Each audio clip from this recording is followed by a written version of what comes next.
This is the story of the Navarch, written by Charles Brouwer in his book 50 Years Below Zero. In spite of the current poor run of whales, word reached me in 1897 that our company intended establishing a branch station down at Icy Cape.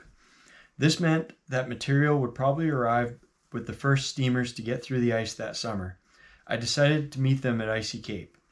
Leaving in early July with one boat and an Eskimo crew, it took nearly 3 weeks to reach the Cape. Luckily, my men were young and husky and not afraid of tough going. They got plenty that trip. We had to sled the outfit, boat and all, the whole distance, but we had a chance to kill 2 polar bears along the coast, besides 23 seals later at Blossom Shoals during a week's wait. Then the first ship arrived from the south. She was the Navarch. I went aboard at once to get the latest news from her skipper, Captain Whitesides, and for the first time met the man whose extraordinary behavior was to go down through the years as an ugly blot on my memories of the sea. Nothing of this was apparent at the time, although his news was disappointing. Our company, he said, had changed its mind and finally decided not to start a branch there after all. Too bad I'd made the hard trip for nothing. He'd be delighted to give me passage back to Point Barrow, where he planned to stop anyhow on his way to the eastern whaling grounds. "Afraid I've got too many men with me, Captain," I reluctantly explained. "Then send them back on the coast and come with me yourself. Easier sledding a boat over the ice, eh?" It certainly was. I arranged for the boys to carry the sealskins back along the coast, first transferring our bearskins to the Navarch. Then I gratefully took up quarters aboard her.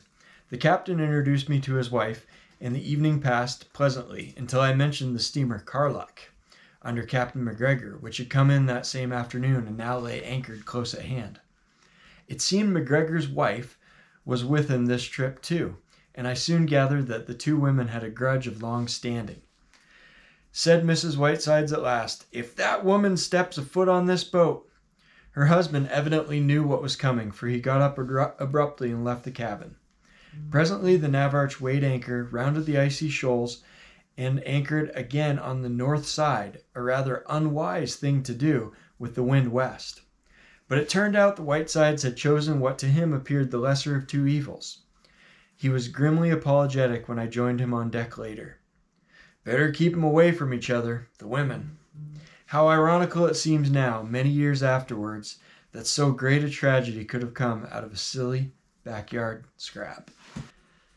The Navarch lay at anchor reasonably secure until the morning of the 28th, when, coming on deck, I noticed that the ice had closed in around us considerably overnight. I'd seen the insidious creeping action of the ice too often not to call Captain Whiteside's attention to the danger. But instead of steaming south of the shoals again, he seemed to think it safe to tie up to a large floe, apparently grounded. So here we stayed, while drifting ice gradually packed in solid on all sides. More concerned with keeping 2 quarreling women apart than with the safety of his ship, he never woke up to our peril until the huge floe to which we were anchored broke loose without warning and drifted out, carrying the Navarch with it. This seemed to paralyze the man's ability to act. Vital hours passed, during which he might have still smashed his way out of the gathering trap. When he did try to work loose, there wasn't a chance.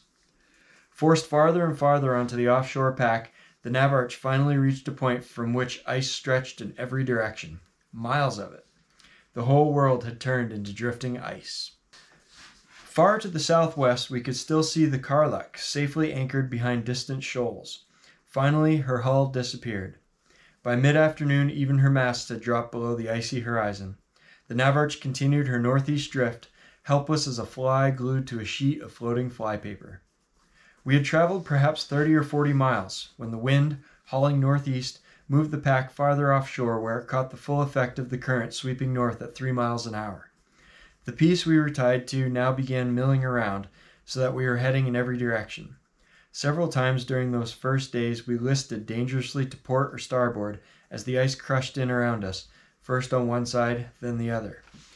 The 2nd of August, when we were somewhere north of the Seahorse Islands with little chance of ever working free, Captain Whitesides talked things over with his officers and reluctantly decided to abandon ship. His plan was to haul 3 whaleboats over the ice to the edge of the pack, then try to make the nearest land. He turned to me. "You've traveled on ice, Brouwer. Any suggestions that will help?" I explained how we always put a deep hardwood keel on wooden boats to raise them off the ice and keep the bottom boards from getting stove. How deep a keel? 3 inches. 4 would be better. He shook his head. 1 inch, he said, was plenty. As for taking along a bolt or two of heavy canvas to patch with, didn't I understand that we must haul as little weight as possible? There was no arguing with him. That night we left the Navarch after first putting a couple of hogs overboard on the ice and shooting them. With the crew divided into 3 sections, all but 2 of the men harnessed themselves to the boats and strained forward. This pair, too old to pull, just tagged along in my care. I was to look after Mrs. Whitesides too. All this time the captain was adding to the general confusion by running around excitedly and issuing needless orders. We hauled all night in a southeasterly direction, hoping to head south and at the same time in towards land. By morning all hands were fagged out and had to rest. But if anybody slept, I didn't know it. One thing surprised me. Mrs. Whitesides never made the slightest fuss over what was happening. She was game. Another long haul brought us to ice so rough that the slowest progress was a man-killing job. What I had feared now began to happen to the boats. Without keels deep enough to raise them above the jagged ice, 2 were soon worthless, with bottom boards ripped away and no canvas to patch them. One we abandoned that night. "Smash it up for a fire," bellowed Whitesides, stamping about. "We'll boil a coffee anyhow." Feeling some better for the hot coffee, we pushed on until nearly morning, when a wide stretch of loose milling ice stopped us dead. It was time to keep one's head, but the old man lost his entirely. He seemed to think that the edge of the pack in open water lay just beyond. "Wait a while, Captain," I urged. "It may quiet down. I've seen ice like this before." Whatever I said, he took the contrary view. Now he was for getting across at all hazards and gave orders to start ahead. We started, but in trying to get from one piece to another, we stove both our remaining boats so badly that there was no use in saving them even if we could. All hands had hard enough work saving themselves. When the last man was dragged back to solid footing, the captain broke down and cried. To him, that milling ice meant the end. And yet he had one resource left that I didn't know about. A bottle. After taking repeated drinks, he fished a handful of gold from his pocket and shook it in our faces. "Listen," he croaked, "I'd give all this, all, mind you, to be ashore right now." So would the rest of us, but there was no use bawling about it. The only thing to do now was get back to the ship, the masts of which were still visible on the horizon. So back we turned, the stronger ones helping those who were all in. We had hardly started when the skipper suddenly ordered, "Every man for himself," and lit out for the Navarch, leaving his wife to shift for herself. Since losing our last 2 boats, Mr. Belaine, the mate, had been helping me with Mrs. Whitesides, who could hardly walk now. This made our progress almost inch by inch. Once we saw the smoke of 2 steamers on their way along the coast to Point Barrow, but so many miles inside us that there was no possible chance of our being seen. We managed to keep together, Mrs. Whitesides, Belaine, and I, up to within 10 miles of the Navarch. At least we could just make out her black hull. But right here we came to a new break where the ice was crushing badly, pressure causing the edges to grind together and pile 20 feet high like a jagged mountain range. "Now what muttered Belaine through tight lips. Mrs. Whiteside said nothing, although she must have known that carrying her across would be next to impossible.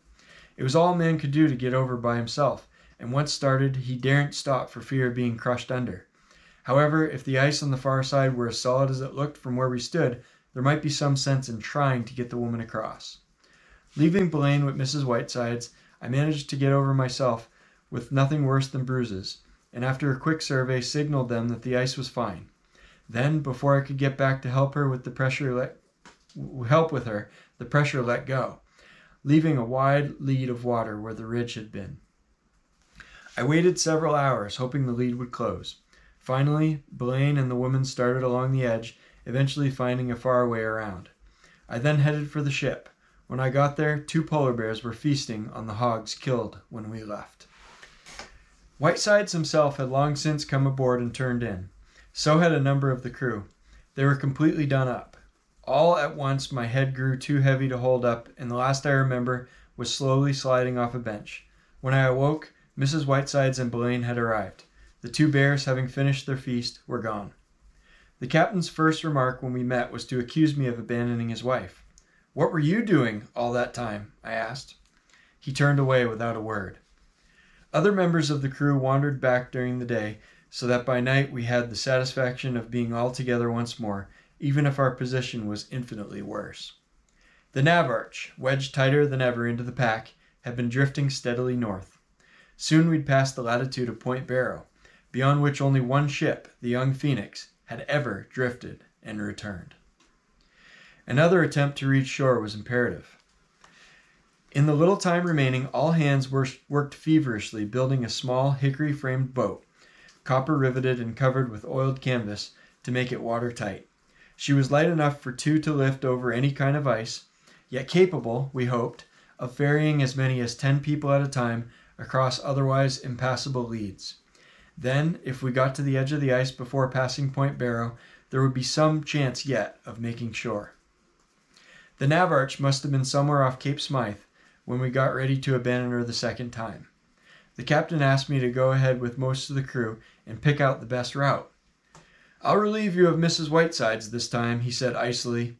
"We'll follow with the boat and enough men to haul in 2 shifts. I've got a compass too," he added, "if a fog comes on and I have to go back to the ship for anything." "How about grub?" I inquired. "Don't worry, we'll be along with all supplies." I insisted on one thing though. Digging out my polar bear skins, I lashed them fur side down under the bottom of the little boat to protect the canvas and make her slip along easier. And so we quit our comfortable quarters at 3 on the morning of August 10th, my crowd taking the lead to search out the best route for the captain's party, who would follow with the boat. Unhampered except for light poles, which a few of the men had brought to help over the rough spots, we picked our way along for hours without making much progress. Occasionally I'd climb a high hummock and look back. Although the men were soon strung out a mile or so over the ice, all appeared to be traveling steadily. The captain's party I assumed to be somewhere at the tail end, making sure no one was left behind. Sometime in the afternoon we had a diversion up front. An old she-bear with 2 cubs came quite close and followed us along a couple of miles before she decided we weren't worth eating and lumbered off in disgust. I had the rifle but didn't shoot that family. Around 5 o'clock our vanguard reached the edge of the main pack. The ice ahead was all broken, with 1,000 leads running every which way. Here was where our boat would be worth its weight in gold. Our little boat with all our supplies which would soon be coming along with the captain's party. The hungry men straggled in at long intervals. Most of them had eaten what little food they brought along. Now they flopped down on the wet ice, thankful to rest, eagerly anticipating the old man's arrival and a square meal. "See anything of the skipper?" I'd ask. "Skipper? Why no, Charlie. He must be coming back there somewhere." Always the same answer. Nobody had seen Captain Whiteside's party, but they must be coming along. The last of our crowd to join us at the edge of the pack was John Egan, the second mate. When he appeared with no one visible behind him, I knew something was wrong. Egan's story only deepened the mystery. He reported that he'd been with the captain at first, but after traveling 2 or 3 miles from the Navarch, the skipper had suddenly ordered his own group back to the ship. "Back to the ship?" I repeated. "I figured he probably left something behind." "Even so, he'd be coming along by this time. He'll have to. Why, he's got our food." The others crowded around, worn and gaunt. Whatever the explanation, we were in a fix. It wasn't food alone, or even the boat. We lacked everything. Advised by the captain to travel light until he caught up with us, not more than 2 besides myself had even brought spare boots. Sometime during the night fog closed in, and later the ice we were on separated slightly from the rest. This left us practically marooned. What worried me most, though, was knowing that north of Point Barrow, in summer, the main pack always splits, one part drifting west away from all land, the other taking a northeasterly course so that at least there's a coastline somewhere to the south. Scratching a diagram in the ice with my knife, I explained that we were probably near the latitude of Point Barrow by now, and that when the pack split, I for one intended to be on the east side. A man carried west on the old pack would, well, you see, I jabbed the knife point into what represented the open Arctic. They saw all right, but we couldn't make a break for it until the fog cleared. When it did, morning showed that we'd traveled a long way north of Point Barrow already, and water clouds ahead of us reflected open water where the pack was beginning to split in two. It was high time we moved. I don't know yet just how we scrambled back to the solid floe. I only remember that after the last man had been hauled, dripping out of the icy maelstrom that lay between, the ice we had been on drifted off to the northwest. Then we had to hurry away from the churning edge and onto heavier ice, brown and dirty with age. Whiting, the steward, who had taken a gloomy view from the start, was the worst off. "I can't go any farther," he kept repeating. I tried to show him that at least we'd reach the safe side of the split, so it wouldn't be carried west. If we just kept going south, we'd reach the edge of the pack sometime, with the chance of being picked up by a ship. This wishful thinking seemed to put new life into him. He got up off the ice and paced around as if trying to get warm. He's all right, I thought, and I turned away. Next I knew, Whiting had wandered off into some rough ice and shot himself. This was bad for everyone. Leaving the body where it lay, we started south as fast as we could travel.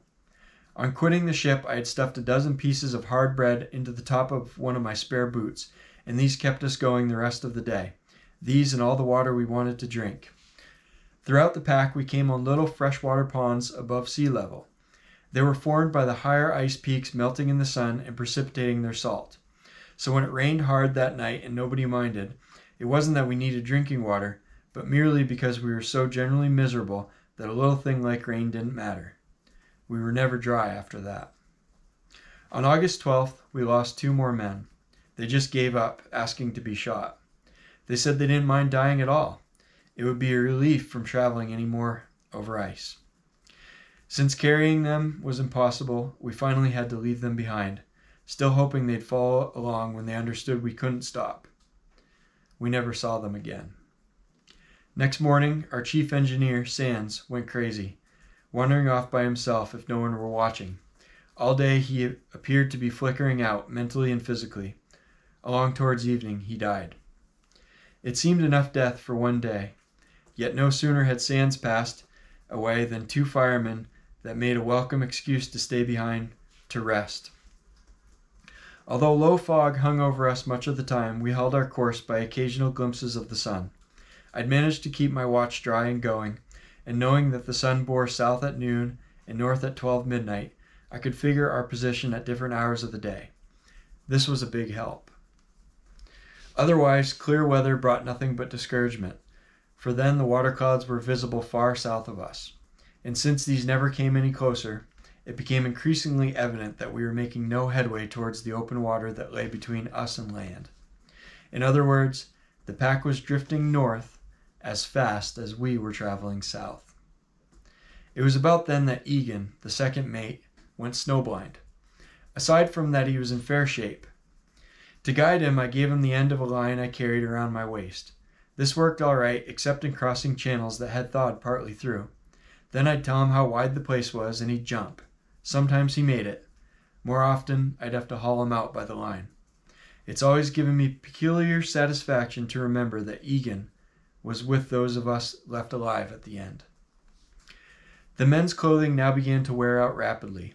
It was mostly fawnskin, which grew so heavy when water-soaked that it cut through the linen stitches and literally fell apart. In a different way, clothing was largely responsible for the death of another man, a young Portuguese, strong and able when we left the ship. The trouble was he refused to leave his good clothes behind and came away wearing 3 brand new suits, the weight of which, when wet, simply wore him down. Then when he finally began discarding them, he was all in. A day later, we left him behind. This chap was one of 6 Portuguese, or South Americans, who died during the terrible 5th and 6th days. It was heartrending to see those fellows drop back one by one, hear their cries fade out in the distance. Hardest for me to bear was the fact they always called, "Charlie! Charlie! Don't leave me! Charlie!" Their voices ran through my head for years. It almost got me at the time. I'd never deserted a man in my life, but there was nothing we could do. We who were in almost the same condition. Unless we reached the edge of the ice in a day or so, it would be the end for all of us. The next man to go was the blacksmith. I don't remember his name, only that he hailed from Minnesota. He hung on until the soles of his boots wore through, leaving him to stumble barefoot over the cinder-sharp ice. Soon his feet were cut to pieces. Then he started falling, tearing his fawn-skin pants until his knees looked like raw meat. Yet all the while I never once heard him complain. When we finally had to leave him, he called after us, and almost cheery, "Goodbye, boys. I hope you get out." That blacksmith from Minnesota was the gamest man I ever saw. I wish I knew his name. Remarkable how deceptive the top of the high ice when viewed above low-hanging fog. "Land! Look! Over this way!" With fresh hope, the men would turn and hurry off towards what they mistook for a distant coastline. This happened many times during the 7th and 8th days. If longer experience in the Arctic hadn't taught me what it was, I too would have worn myself out in these senseless stampedes. It was hard enough to round the crowd up again and get them headed south. Such false alarms were tough on morale. Presently, some of the men suffered hallucinations. As the 8th day wore on, they grew so confused as to what was real, what false, that when we actually came out on the south edge of the pack that evening, they wouldn't believe what they saw. Stripped from the main floe by a northeast wind, cakes of all sizes were breaking off and drifting south on an endless ice-strewn sea. 1,000 rafts to ferry us to land if... The if was a big one, so big that some of the men wanted to stay right where we were. The ships, they argued, would certainly be looking for us. Most of the ships, I insisted, are whaling to the east. Besides, when the wind changes and blows this loose ice pack back again, we'd be so far from the edge that they couldn't see us even if we lived that long.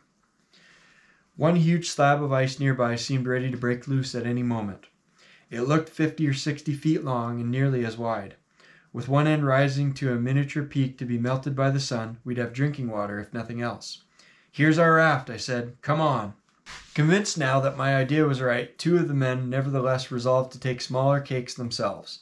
Before we could prevent, one of them, a colored fellow from Martinique, jumped on a piece far too small and pushed off from the pack. He hadn't drifted far when over it rolled, and that was the end of him. The other man went under too and didn't reappear. Frankly, I can't say exactly why or how this last happened, because of what was taking place farther along the ice. For Scanlon, the second engineer, had walked away from the group to a high place in the pack, probably with the intention of searching for a better raft than I had chosen. No one realized, least of all Scanlon, that he'd ventured onto a piece already adrift. When he tried to jump back again, he fell short by inches and was too weak to keep afloat until someone could get there. Scanlon was the last man we lost. 16 out of 32. The rest were willing now to quit that cursed pack no matter what lay ahead. At last, our piece was released by the ice outside. We started drifting southwest before the wind, slowly at first, then gaining speed the farther we got from the main floe. It was curious how we passed other floating ice traveling in the same direction. We would head for a cake, almost smack against it, then suddenly veer off and pass several yards away. There must have been a powerful countercurrent sweeping east. Out here we sighted seals for the first time. One came close to us that night and I shot it, hoping we might reach it with one of our light poles, but it sank like lead. Gradually the ice became more scattered until by morning our piece was drifting in comparatively open water. Then suddenly we found ourselves in the midst of one of the greatest schools of whales I've ever seen in my life. They stayed with us throughout the day. There were literally hundreds, all bound west, but what excited us far more was a 2-masted steamer which hove into view that afternoon far to the south. We lashed 3 of our poles together and tried frantically to signal her with a shirt. Nothing happened. Later we were to learn why. The steamer was the Carluck, and from comparing notes with Captain McGregor, it seemed that at that particular time the Carluck was abreast Smith's Bay, at least 30 miles away. What we had signaled was only a mirage. Except for shooting and losing 2 more seals next day, we just lay about dully on the ice until evening, when suddenly all hands were galvanized into action by another prospect of rescue, surefire this time. Laughing weakly, we pointed to one another the schooner which was coming from the east on a course that would have to bring her not more than 3 miles inside us. 3 miles! We were good as saved! The signal! What for? They can't help seeing. Give me that shirt. Up went the signal, just to be sure. On she came, booms well out, heeling gracefully to the northeast wind, a sight for the gods. So we stood on our cake and waved and watched, expecting her to head our way. When she was fairly abreast, we began yelling. She must see us. She couldn't help us. She couldn't help it. The yelling died off, but we kept our signal going until long after the schooner had passed us by. This was too much for one of the men, a boat header named Enos, who went insane. It was amazing the trouble he gave us, a man hardly able to keep his feet, trying to throw himself into the sea. Then, exhausted, he sat down on the ice and stayed there in a stupor the rest of the time. Several of the others seemed nearly gone. We had been 11 days without food, all the while doing the hardest kind of work. Only 3 besides myself were in any kind of shape, a boat steerer named Hansen, and 2 seamen, one of them a former German soldier. I remember him in particular because he never shared any of his tobacco, though most of the men would have given their souls for a chew.